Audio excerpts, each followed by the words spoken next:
हम कक्षा 6 संस्कृत की पाठ्य पुस्तक दीपकम का 8वां पाठ बुद्धि स्वार्थ साधिका बुद्धि से ही सब काम सिद्ध होते हैं का हिंदी में अनुवाद करेंगे। एकस्मिन् वने एक नित्य जल पूर्ण महान सरोवर अस्ति। एक वन में जल से हमेशा भरा हुआ महान सरोवर था, बड़ा सरोवर था। कदाचित एकम पिपासाकुलम प्यास से व्याकुल गज यूथम वनांतरात तत्र आगच्छति। कभी एक प्यास से व्याकुल हाथियों का समूह, हाथियों का झुंड दूसरे वन से वहां आ जाता है।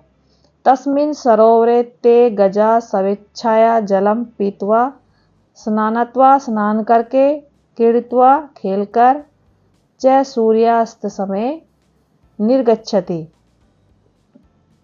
उस सरोवर में वे हाथी अपनी इच्छा से जल पीकर स्नान करके खेल के और सूर्य अस्त के समय निकल जाते थे। जब उनकी इच्छा होती थी तब वो जाते थे। तस्य च सरोवरस्य तीरे समन्तात् सुकोमल भूमौ बहूनि शशक बिलानि सन्ति।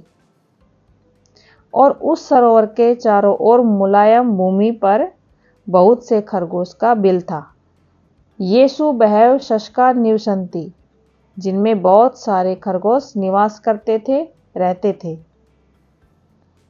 गजानां परिभ्रमेण तेषु बिलेषु निवसन्तः बहवः शशका क्षतविक्षता। क्षतविक्षता भी होता है घायल, भवन्ति। हाथियों के घूमने से उन बिलों में रहने वाले बहुत से खरगोश घायल हो जाते थे। केचन पुनः मृता अपि भवन्ति, और कुछ उनमें से मर भी जाते थे।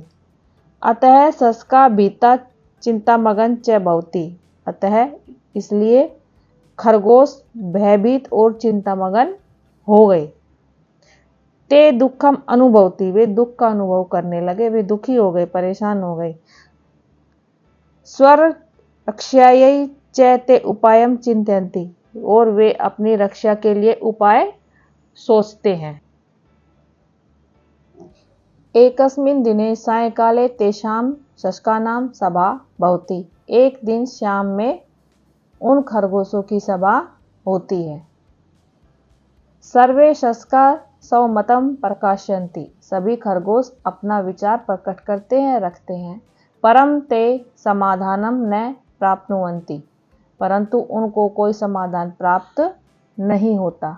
अन्ते शशकराज वदति, अंत में शशकराज होता है, जो खरगोश का राजा होता है, वो कहता है अहमेव उपायम चिंत्यामि, मैं ही कोई उपाय सोचूंगा। अधुना वयम सर्वे स्वगृहं गच्छामः, अब सभी अपने घर को चलते हैं। अस्मिन् दिवसे रात्रौ शशकराज यूथाधिपतस्य गजराजस्य समीपम गच्छति। दूसरे दिन रात में वह खरगोश का राजा हाथियों के समूह के राजा के पास जाता है। स गजराज कथयति, वह गजराज से कहता है हे गजराज, हे हाथियों के राजा, एष सरोवर चंद्रस्य वासस्थानम अस्ति, यह सरोवर, यह तालाब चंद्रमा का वासस्थान है, अर्थात यहाँ पे चंद्रमा वास करते हैं, रहते हैं। वयम शशका तस्य प्रजा स्मः, हम खरगोश उनकी प्रजा हैं। अतः एव स शशांक इति नामना प्रसिद्ध है, इसलिए उनका नाम शशांक, यह नाम प्रसिद्ध हुआ है। यदा शशका जीवन्ति तदा एव चंद्रः प्रसन्न भवति, जब खरगोश जीवित रहते हैं तभी चंद्रमा प्रसन्न होते हैं। गजराज पृच्छति, हाथियों का राजा पूछता है कथम अहम विश्वासम करोमि, मैं इस बात पे कैसे विश्वास करूं, जो तुमने कहे हैं इस कथन पर मैं कैसे विश्वास करूं। किम सत्यमेव चंद्रः सरोवरे तिष्ठति, कि चंद्रमा सरोवर में रहता है, तालाब में रहता है। यदि सरोवरः चंद्रस्य वा स्थानं तर्हि तत् प्रदिश्यतु। यदि सरोवर चंद्रमा का निवास स्थान है तो वह दिखाई दिखेगा।